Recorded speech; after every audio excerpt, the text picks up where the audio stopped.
Hi, I'm Johnny and I'm a young dad, and I'm here to tell you about the Child Protection Conference.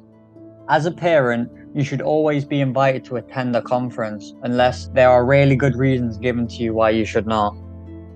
Your child will also be encouraged to attend unless they can't for safeguarding reasons or are too young to do so, so make sure you are ready when you give your permission.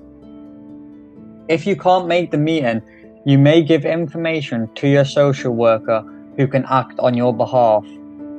It also might be necessary to split your conference, meaning there is one for the father and one for the mother. So, where does the conference take place? It could be in a council-owned building, a school maybe, or a council office. You could also be asked to participate online, over the phone, or even at home. At the start of a conference, everyone will be asked to introduce themselves. So who will be in the room? A social worker. They work with all involved, making sure to take a neutral stance within the proceeding and pay attention to everyone equally. An independent reviewing officer. They might be called the chair of your conference, which just means they take charge and lead the meeting. They ensure this meeting takes place whilst providing the right people for your case. They should be independent and fair in the treatment of your conference, ensuring the welfare of your child is met whilst also giving everyone a chance to speak. A health visitor. They are a qualified nurse or midwife and give family support as well as help teach you how to look after your child. In a conference, they will try and recognise the strengths and weaknesses of your case and offer an action plan for your child's welfare. Now, depending on the circumstances of you and your family, there might be other people there too, such as the police, a special educational needs officer, probation services, or someone from a local organisation or charity like ours who can give you extra support. It's really important to have someone who understands the process and is experienced to help you through these meetings. You are allowed to invite a friend or non-professional to help you in the meeting, which is nice to have a friendly face, to be honest. They won't be able to speak on your behalf, but they will be able to remind you of things to say and be there for a bit of support. But I've missed the most important person, you. Here are some tips I've got for you.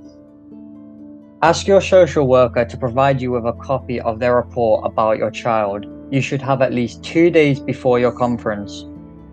Make sure beforehand you know who will be at your meeting.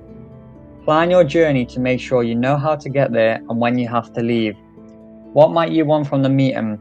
What will be the best for your child's well-being? Think about what's going well for you and your family.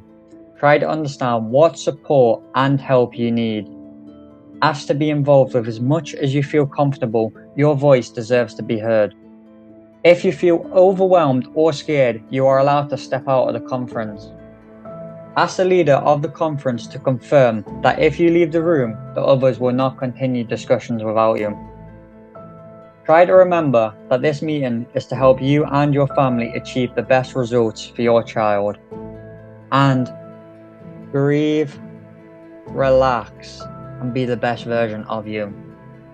This can seem daunting, even confusing, and make you feel a little bit anxious, but remember, you will get through this like many of our dads already have.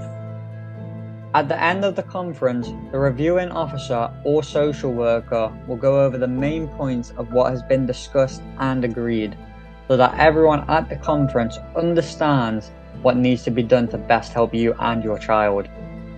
Although you have been asked to contribute to the conference, it is the professionals in attendance who will make the decision whether to place your child on a child in need plan or a child protection plan. Make sure you check out our DigiDAD page, where there is more information to help you understand about the processes involved, like how to find out what a child protection plan, a split conference, or a children in need plan involves. It will help you understand how to make a complaint if you or your child are unhappy or unsatisfied, and give you even more advice, tips in your journey through social care. Be the best for you and your child. You can do this.